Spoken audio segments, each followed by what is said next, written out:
Let's make some 19 teens and 1920s toddler boy hats. Hi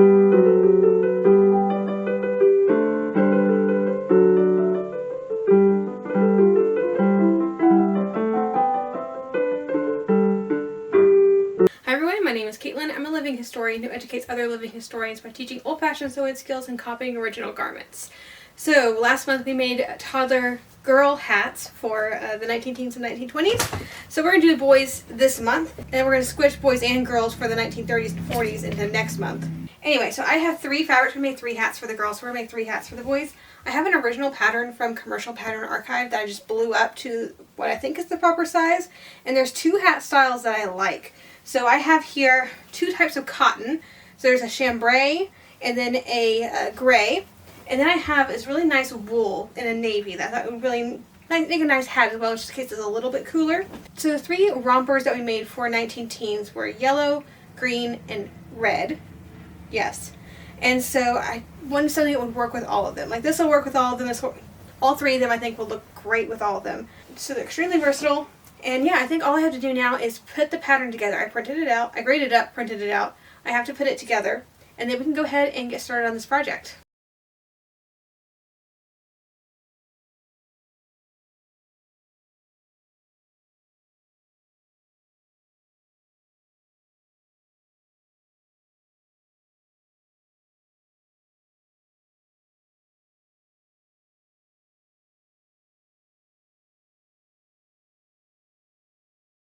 Alright, I'm going to start with a little blue cap. So this is the one that's different than the other 2 that we're going to make. So I believe, I don't have any directions for this. So I have a photo and then I have pictures of pattern pieces that I have graded up. I think there are 7 of these per cap. I need 1 for the cap and 1 for the lining. So I'm hoping this is going to work. That's how many I cut out, which in theory I measured.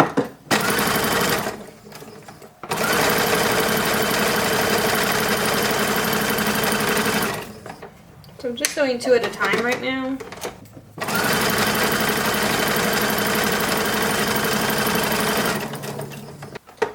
Alright, so this one has 4 now. We'll do another one just like that for 6. Alright,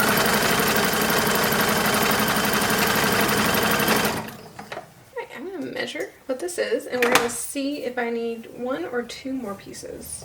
So yeah, I only need 1 more.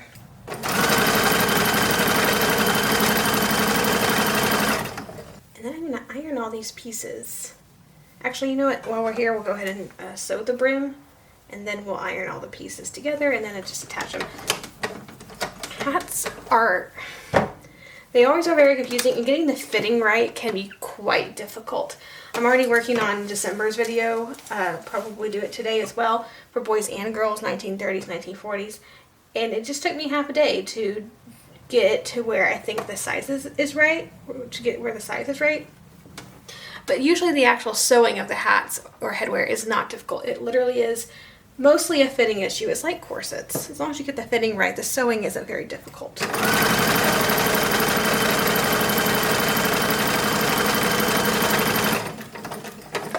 And I am not a competent nor confident millinerist, so this is a little outside my comfort zone. But that is basically, I might need to sew a little bit, and that could also be the lining, we'll see. Sometimes I find just sewing right across there helps. But yeah, this will be the size of our little head. It's like very much like a skull cap, which would make sense for the 1920s, right? Now the brim I'm not entirely sure about. I'm sewing the buckram in, that way it at least stays together.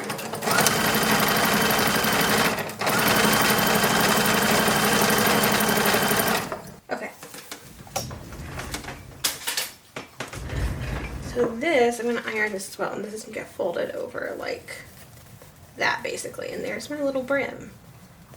So yeah, okay. We're doing okay. I'm going to go ahead and iron all my pieces. Alright, I'm going to stitch across the top of this. And I was going to have this raw edge and like this just flip up, but this is the smaller end because of the bias. This is the wider end, and you need the wider end on top. I'll put a picture on the screen to kind of show, but you need it on top so it kind of graduates as the head gets a little bit rounder. So this has to be the top end. and I don't have the fabric with me to recut this piece, and I don't know how it would work to make it to where it was flip-flopped, if that makes sense. Anyway, yeah, we're just gonna top stitch this.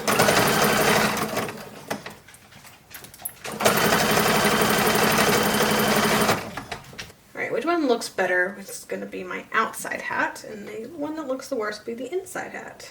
I think this one looks a little bit better. Alright, this is now outside hat.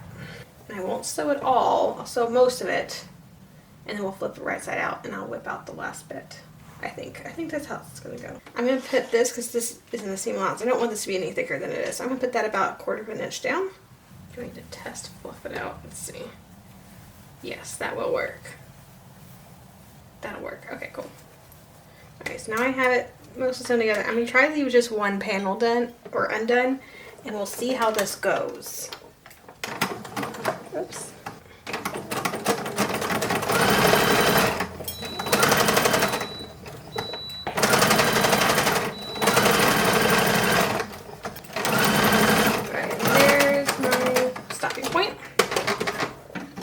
See if this was enough. I'm going to take out the pins first. Okay, come on. Here we go. It's going to need some ironing, but that's okay. The brim could have been a little bit wider, I think. But that still looks like the illustration. I'm okay with that. Alright, now I get to sew this, which is going to be taking that. And I'm going to do this by hand to make it mostly invisible. Actually, I could just top stitch the whole thing that way no matter what. Yeah, let's do that. That sounds way easier. This would be hidden anyway because I'm going to flip this brim up. Hopefully it'll keep it all nice and straight. Okay, we're going to flip this up and probably give it a nice iron. Make sure that it stays in place. But that is our little hat. Alright, just real quick, I wanted to show you from here. Because pieces are large, it's going to be hard to see from the sewing machine. So there are 3 lining pieces. There is this one, which has the center back and the center front, and then this one, of course, has the center front and center back. So they kind of fit together like this. And it's going to be about an inch shorter, so it is quite tall right now. And then that gets attached here. And then the big piece, each of these gets sewn together to kind of give you that shape. And then it fits over that piece. And then I have, of course, the little brim that's going to be stitched as well. So I'm going to switch this over probably to black thread. It's going to match the navy and the gray pretty well. And then we will start on that, starting with probably sewing these all together and then doing, of course, all the little seams to make it a fitted cap. Alright, we're doing both hats back to back, so I have one here. This is my circle bit. And I'm still using gray thread because this is going to be lining, and I haven't changed it yet. Alright, now we're going to sew this together just as we discussed. I'm finding that it's easier to skip one because to save thread. I don't like to pull it out each time, so I just keep going. And that's just a personal preference of mine. So the way I do it, I'm doing every other one and just kind of going around twice.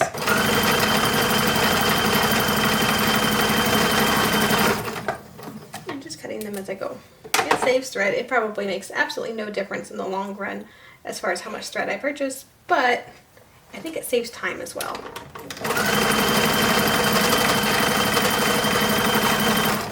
But just the general shape, I'm finding it easier to go every other one and then going back and doing the other ones on the second pass.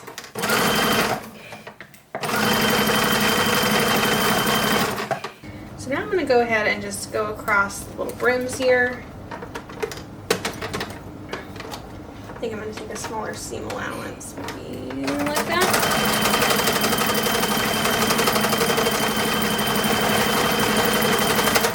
And this is 3 layers, so it's the brim, the lining, and then the buckram as well. So it's just the 3 layers, all being sewn together. And of course, whatever you want to be end up in the middle needs to be either on the top or the bottom. So it's counterintuitive, but because you have to pull these out it ends up being in the middle if it's on top or bottom. And then we're also going to do a little bit of bias strips. I have some navy linen that I'm using for the wool ones. I think wool bias added to all of that would be a little bit thick, so I'm just going to use the same color but in linen, which is actually what I'm lining the brim in as well. But I just want to make sure that we can finish all of our seams, and I think a bias strip will be best for that. Alright, we have all my pieces. I am going to iron all of this, and then I'm going to pin the lining inside. So this is the gray one. This is what it looks like when it's done, and there's my lining on the inside. I know it's kind of dark, but it's a really nice shape. I actually really like this shape. I think if I were to do this again, I'd probably make them all like this, because I am liking this a whole lot more. And we are going to have our little brim as well. So that's going to be the next step, is putting on the brim and finishing it up here. Alright, so let's put this together. So flipping it right side out.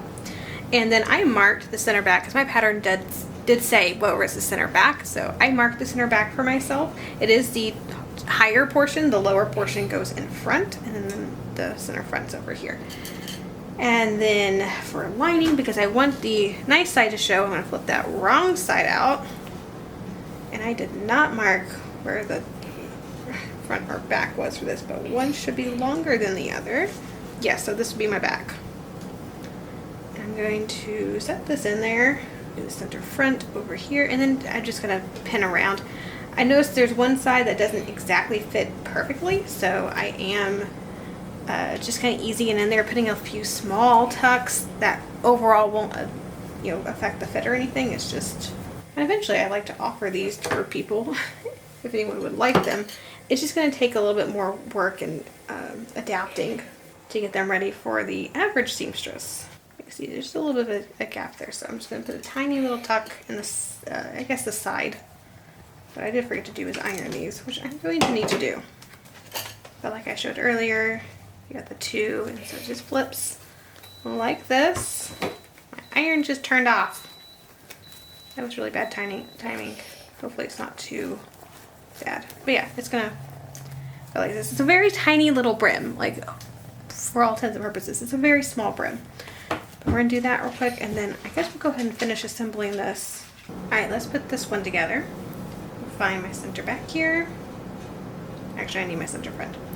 And then we're going to just pin this in, matching that center with this center. And we're basically just going to go around. It's not exactly the same shape, so you do have to bend it a little bit, but it'll be fine once it's, sewn. And we're going to go all the way around with this. Oh, I'm a little short. Okay, I'm going to need to cut a little bit more of this. So I'll cut a little bit more I'll cut a little bit more, and I'll come back and we'll sew this on the machine. Alright, let's go ahead and sew on the brim and this little bias strip.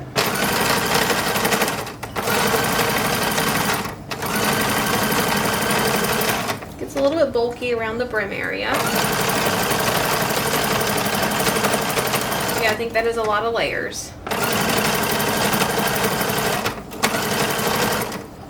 Alright, now we just have to hand sew it, so it's just going to be finishing off the one last seam. Alright, so now we're just going to flip the raw edge under, flip the whole thing under, and pin, because we're going to stitch this down in just a moment. So this will cover all the raw edges, but the bias strip is going on the inside, not the outside. So the outside ends where our pattern piece ends. And I'm just going to use some black thread, and I'm just picking up the lining. I am not picking up the fashion fabric at all, and we're just going to do a little whip stitch all the way around to hold in the raw edges. And again, you shouldn't see the stitch at all from the front. I'm just picking up the lining. And this is the last step, and there's nothing more to do after this, so that means we'll be done. And I have a smaller head, so this almost fits me. It's about an inch-ish off, so it'll definitely fit a young boy too, which, hats are one of those things you can fit a variety of people. And I think the original pattern said to add a sweatband, like the whole 9 yards, which you could absolutely do. That would just be a little bit of leather about where I'm putting this bias strip, and it's a sweat barrier, so it keeps the hat itself from being really saturated with sweat.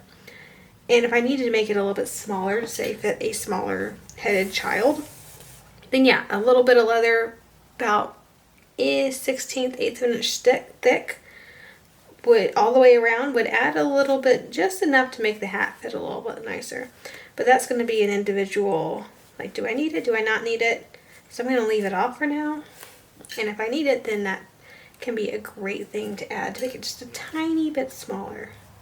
But I'll finish this one, and this is our last little step. So once I get this done, we'll put them somewhere where you can see them all at once, and we'll just look at them in their completed state of being and call it a day. Alright, there we are. So there's all of our hats. I mean, they look really nice. I definitely do like this style best.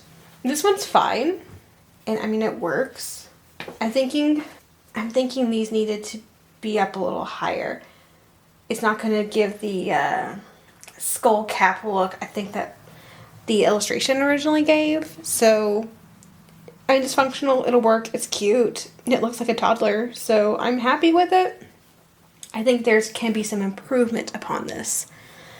These, I think, once I figured out the shape, they look really nice. So, nice little, I don't even know what you call these. You call these Newsboys caps, I think? I actually don't know. But, I mean, it has that really nice shape, cute little brim. It's nice and sturdy. Inside looks nice and professional. It's a good little look. And the wool one is especially nice. They look almost professional. I think I probably could have lined this whole thing in the navy linen. I'm kind of saving the navy linen, I think, for next hat projects. So I didn't want to use it all, but I think it would have looked really good. But of course, once being worn, you won't see that at all. But it's just a really cute hat style. So yeah, I definitely prefer that one. But again, they turned out cute. So yeah, I guess I'll put these in the closet. Eventually they'll get moved to, well, when we move, they'll be moved. I need to figure out an organization system for all the stuff we've been making. Right now it's just piling up in the closet. So I'm going to have to figure out some sort of filing storage system. I think that could be a really fun video in the next year or so, is putting together historic clothing storage. So we'll see how that goes. Yeah, we are almost done. Again, after this year, we're not going to do any more 20th century kid stuff for a while, because we only typically do a couple events a year, like no more than 2. And so I don't want to get too far ahead of things without knowing what we'll actually end up using. So I think now is a really good time to stop. Now that we have basically, my goal was from birth to 2, right? That was my goal. Before I get pregnant, I'm going to get all of the baby clothes done from birth to 2, at least for historic use. And we've basically gotten to most of that. I mean, the 19th century, we're still kind of working on that.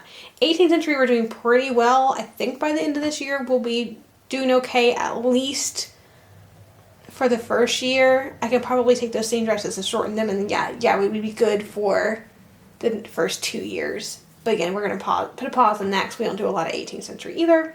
But for 20th century, we definitely did meet our goal. So 1 more month of hats, and then we'll be done with the 20th century kid stuff. We'll do something fun next year. It's going to be more Victorian crafts and like household things, because that's kind of my decorating style, and I could use some of that. And just the best way to use my time in terms of YouTube as well is to just do projects I'm already doing. So we're going to make a whole segment of that, at least for a year or 2, and kind of reevaluate at that point. But I think that's about it for this month. If you've enjoyed the video, please like, subscribe to the channel, click that little bell notification to be notified whenever I upload a new video. And as always, have a fantastic week, and I'll see you back here in the next video.